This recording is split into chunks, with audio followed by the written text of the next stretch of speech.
Ladies and gentlemen, for those of you who don't know me, my name is Robert Garguah Jr., one of the brains behind the Movement for Education First, Country Second, and Liberia Initiative for Less Fortunate Children. Most of you have heard about our work back home in Liberia. Some of you have heard about our work via Facebook, the promotions on Facebook. Some of you have visited our website. If you read on us, some of you have been supportive, and most of you have reached out, whether it's via inbox on Facebook or over the phone, to talk about your interest in being a part of our movement. I really highly appreciate that, and I've spoken to most of you on a personal level. We have come a long way since the inception of our movement back home, because we strongly believe that education, the prosperity of any nation, starts and ends with education. But it's 4 things we want to touch on this year. We're going to lay out our achievements at the event, like we always do every year. There's one thing that we want to do is to ensure that those kids are in school. Right now we have a whole bunch of kids on scholarships because of your support. We want to make sure that they are kept in school. For some of you who know Liberia, if you don't have the tuitions to pay, you get put out of school. We want to make sure that our kids are in school. And also reached out to a lot more kids who have put in applications for scholarship. Number 1. Number 2, we want to make sure that our schools are equipped. One of the problems we had in Liberia is we just don't have equipped schools. We don't have qualified teachers. We want to make sure that we equip our schools. And thank God for Nespet Elementary School. Just last week we received about 50 boxes of books from elementary all the way to high school. And it's great that we will begin something hopefully by the end of this year. But we want to make sure that our teachers have books to teach from. We want to make sure that our kids have desks to sit on in class. We want to make sure that our teachers are competent enough, and we want to provide them those things that they need to ensure quality education. Number 2. Number 3, we want to finally launch our adult literacy program this year. We've been brainstorming on this program for years, and I think it's about time that we do so right now, because we're going to believe that parent has a responsibility or a part to play in a child's education. A lot of times we go back to Liberia, and those parents tell us we cannot assist our kids with homework, because when the child comes and says, "Pops, Mom, I want us to do something. I want you to help me with my work," we can't do it because we don't understand what it is. So we hopefully want to launch that this year, and we need your support. Finally, we want to make sure that we open up our library. Kids have to do research, have to do homeworks and whatnot. That's another thing on our agenda this year. So again, I want to encourage all of you.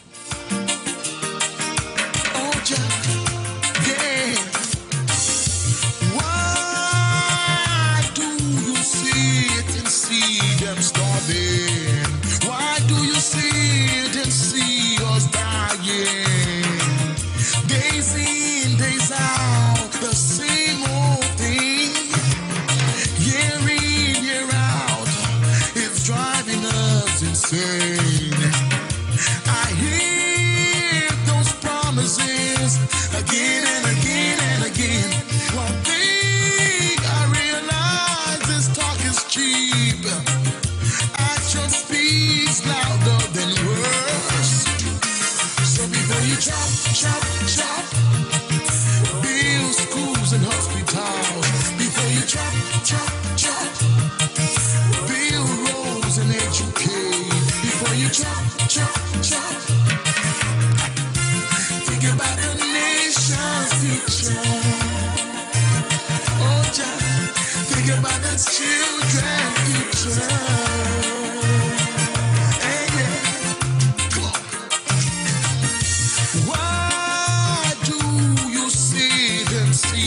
Starving. Why do you sit and see us dying? Yeah, days in, days out, the same old thing. Yeah, year in, year out, it's driving us insane. I hear those promises again and again and again. We will do this and that when we get in. But one thing I realize is talk is cheap. So before you chop, build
Your name? My name is Rebecca. What do you do for living? I bus drive for me to survive. My children are not going to school. I'm not even living here. I live in Liberia. I can move from there. I can't live for living here. So how many children do you have? I have 5. Do you have men? Do you have men? Yes, the men are working. No way. See the young baby over there. So out of the 5 kids, how many in school? I think there are 2 in school. The other 3 they are not in school. Because of money business. No money. No money. Hello. I come in. You coming to your one by one. Everybody will see your Profit work from ME1C2 and my sister right here who is in Liberia. Okay, we want to make sure that every kid who really want to go to school and has the passion to go to school, go to school. We can't help everybody right now, but we're trying to look to see exactly what the community needs. Why are all your kids not in school? Oh, that's the problem. I don't have money. You explain. Your name? Victor Sian. Continue. Victor Sian is my name. For the past time, I work sometimes with FDA. But when the people came, we lost job. So that's my place here. So I put myself in the revenue. Now I said that when she crying and she because she helped him out there, but my auntie, what I was saying when she died, she left for children down. The 4 children, if I have in the hand, I ought to be happy when we going to school, but now the 4 children are not going to school. I really want a grape hair from you for you to help me with 2 sets. And you see my condition when I cry, I can't eat.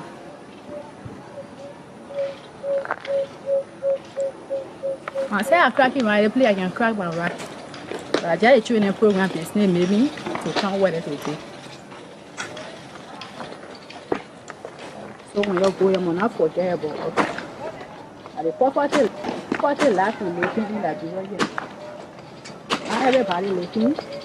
You got to see what they need. You black it, then they want to know where they will go buy it from him. They will sit down with crack it. They think that machine was working here, but now no money. When you do the thing, you don't do it. You think you so wicked now. I was there with the human being. I was there doing it. But where human being, not to be blasting the thing here. That machine is also doing the work. But look at the kind of situation we in Liberia. No, you're going to forget. You please help us. With the mother or the sister, the auntie, then you want to say, oh, so we're saying that children to school. We are one for you to look for something for to be doing. When I lose here, you give it to all move in the whole year. Me, I tire with the whole jet and I get the hand out. I don't want crowd rap. Look at me, and that's a big cracking rap, but a condition. I tire with the cracking rap, basically. I want please help me. But they have to come from you. What are your issues? And we will mark those issues down, and tomorrow, anything we get, if it's for your, if it address your issues, we give it to you. So we say a very big thank you to you, because for the past 2 years, people have been sponsoring children in their school. This year is our 10th year since we started running the school. In the first year, we have 2 students for your scholarship, and then this year, we have 6 students. So we are rest assured that next year, things will be more improved in Jesus' name. Okay, I think you people have said it all. One of our major concerns is we want the student to increase, the scholarship student number to increase, because even though there are some parents that can afford the little fee we charge here, but still there are other parents that can't afford. Even when I send those children home, I go back in the home and tell the parents that they come back, even when the money is not there. Okay, let me give you a little history of how we started this place, this school. A few years back, it was 2010, when we opened the church. And most of the children that came into the Sunday school, they were not in school. And so I went and met with my senior pastor, may his soul rest in peace, and his wife. He just left us in July. And 2 of us, we saw the need And I told him, I said, Reverend, if we can run a kindergarten elementary school here, it will be good. Because most of the children that come here Sunday for Sunday school, their parents are in the church. And when I asked them, they are not in school. So two of us, we saw the vision and how we open the school. And then when we open the school, we started targeting children that are not in school in the community. That year we started with vacation school. And in the vacation school, we were able to get 94 students in the vacation school. And then that first year, when we opened the school, we had 64 students. Last year, God blessed us with 114 students. And then this year, we're able to have about 125 plus students in Jesus' name. So this little history about the school. As you people have said, what we give these people, they are not salary. Not salary. That's just something to encourage them or to just say thank you by yourself. Because now that they say they're going to say no, Ministry of Education is paying teachers, especially trained teachers. Yeah. And so, for you to get a teacher, to re-handle a teacher for 1 or 2 years, because if Ministry of Education is giving me $10,000, because I'm a C certificate holder, I can look at something like $2,000 a year. When you will come and just go. So most of the time, we don't have stable teacher. Because when they come, after 1-2 semesters, they prefer to go somewhere where, for these people, I'm going to be grateful. I mean, they have been doing well. Even we would administrate, what we get here is nothing at all. So if you people increase the scholarship, it will also be your help. Because it will come on time and it will come at once. And within that, we'll be able to pay our teacher at least the little that we owe them. And then the after school program that you mentioned, it has also been on our schedule to start that. Because even though the children come here, but still there are other out there that are not still in school. So if we open that after school as a free program, it will encourage more people to come. And most of the parents, they come to ask me, I say, yeah, let us keep praying, let God open the door. So we also embrace that idea. I already shared that with my staff, and they are waiting in Jesus' name. And then one of the major concerns is textbooks. In our Liberian school, we don't have textbooks. Parents cannot afford. As administrator, we can afford at least one set of books for each class for the teacher. But if the student themselves have books, it's fasting the teaching, the learning process. Because you just come in class and go ahead. But taking time, making notes, come and take that. I see no put it on the board. Even if we get the children assignment, nowhere to go. Yeah. Nowhere to go to do the assignment. At the end of the day, they will bring that assignment back in class and they don't have nowhere. So opening a library right across the road, it will be a great help. I mean, for us in Jesus' name. So I think this has money concern that we are, that you people as you live and go to keep us in mind. And also as you look at our facilities, we also need help because we are kind of striving and there is no other support beside the tuition we charge here. We have no other income. So for that tuition, we run a school, we buy stationaries, we buy books, we pay a teacher, and I mean it's strenuous. It's very strenuous.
What happened today?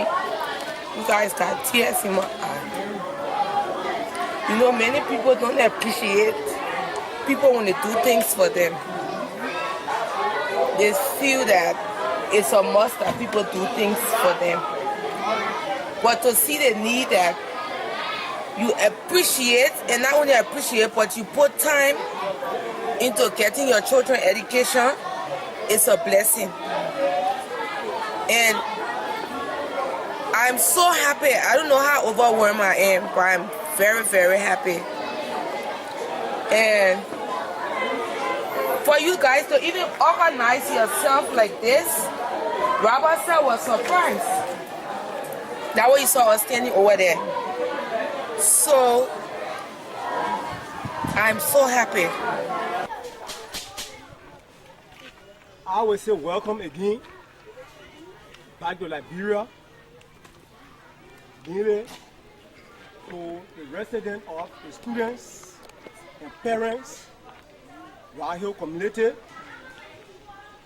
And I would like to first recognize Sis D for her tireless effort in ensuring our children live in the rock hole, turning the rock bucket into copy book. I will say thank you very much. So we the parents have pledged our commitment to be with this organization to make sure that our dream come to success.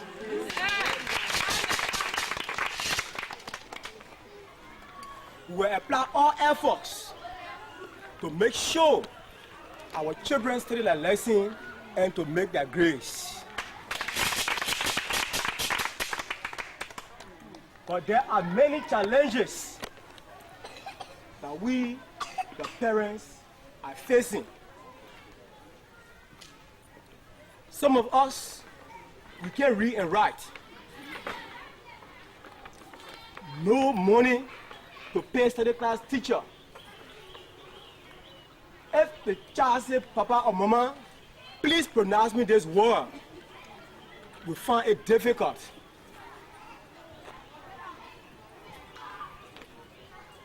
So there have been an alarming situation that we, the parents, have decided to request to this organization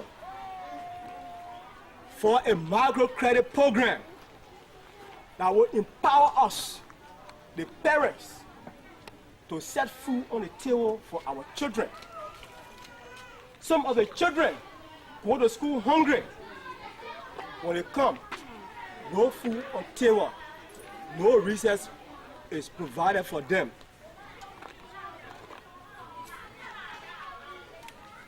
So I will say thank you.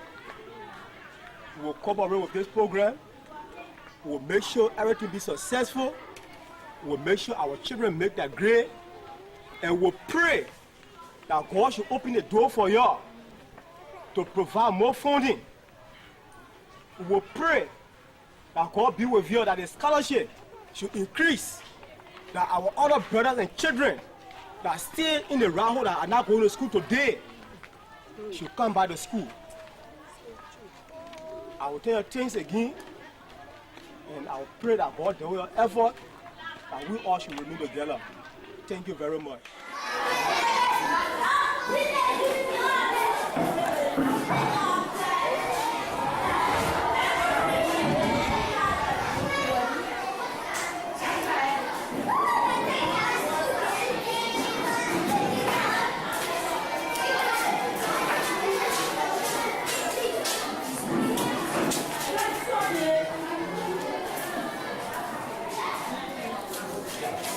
difficult situation right now, but just to be encouraged that things will get better. Yeah, exactly. Okay, we will do everything in our weekends to make sure that you guys are provided with the necessity needed for learning. Okay, but just keep on doing what you're doing right now.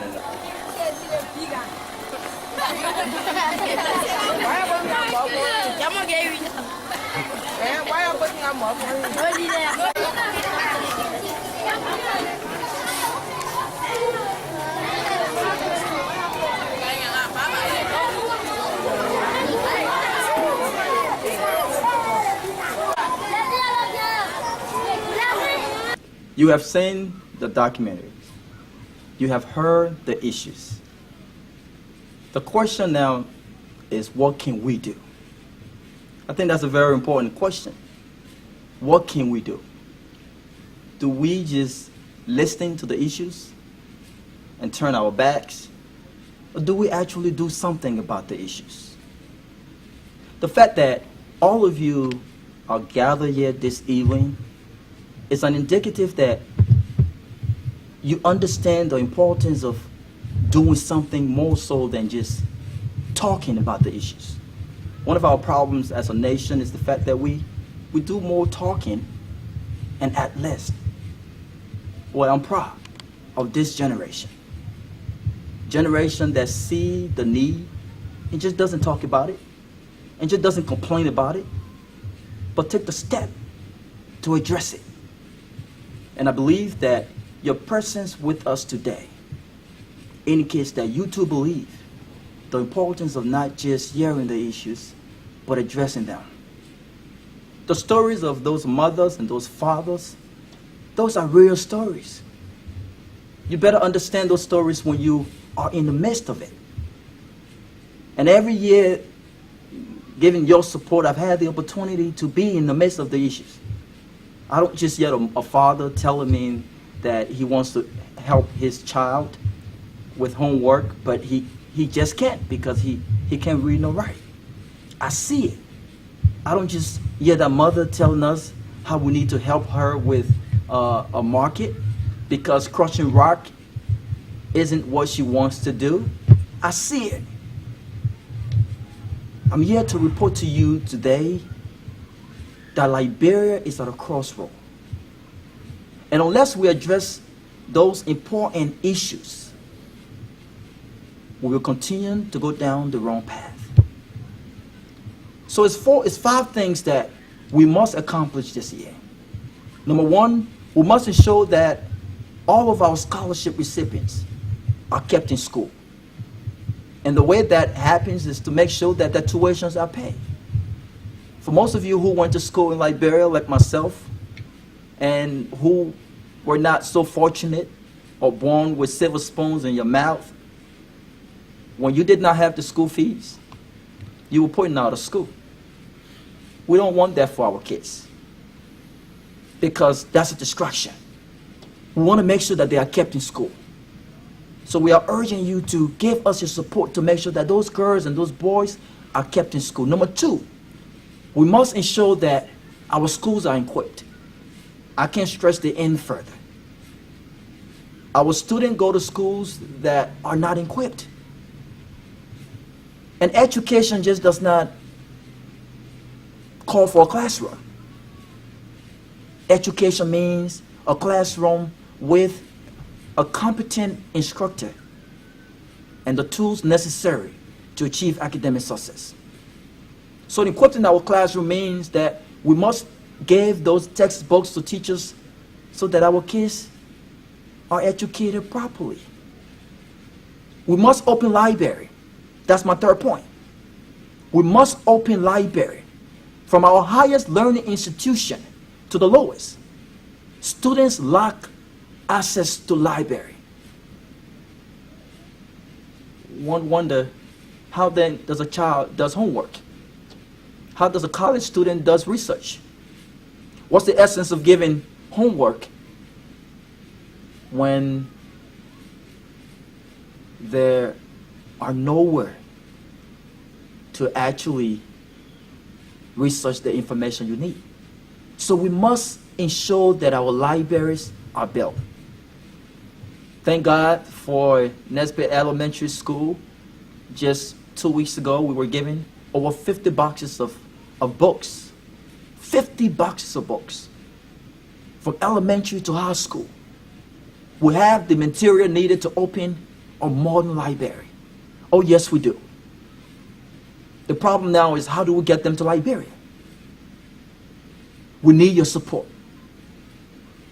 It's estimated that it might cost us about $3,000 to ship all 50 plus boxes to Liberia. I need someone to just get up and say, you know what? I'm going to ship those boxes to Liberia. And I can guarantee you that I will be behind those boxes to ensure that that library is open. All we need right now is to make sure that those boxes are on the ship. And when we get to Liberia, to make sure we have a place to begin opening the library. Last year, we talked about the community learning center. It's very important. But that's a long-term project. We cannot wait for a community learning center to be built before we start making sure that things are in place to educate our kids. So it's very important. We must also make sure that we have our office back home. This is something that we've been trying to get for the longest. But we need money. The good news is we already have a place. All we need to do now is to furnish and begin opening the office. We need your support. Last but not the least, we must also ensure that we continue our conference. We have young women in Liberia who could become productive citizens, but lack the means necessary to become that. So we launched last year a conference called Girls Leading Our World Conference. And this conference offers young women to be more productive citizens. The conference offers them that they can become mothers, but also presidents, ministers, doctors, and productive women in our society. Last year was very successful, but it's expensive. But nothing good comes cheap.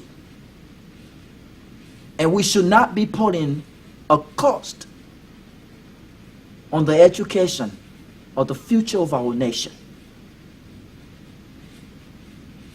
So I'm appealing to you. Do something today. You can hear the passion in my voice. Oh yes. Do something today. Do something today. The goal today is to raise at least $30,000. And I believe with every being in me that we have patriotic Liberians who believe that education is the sole path out of poverty. And unless we fix that, we have issues that will never be fixed. Thank you for your support. This is not about me. This is not about Dekontee. This is about Liberia. And the fact that in our old age, we can look back and say, oh yes, we did something. We did something different. Something that changed the life of a child. Something that changed a nation. May God bless you. And may God bless our beloved country, Liberia. Thank you.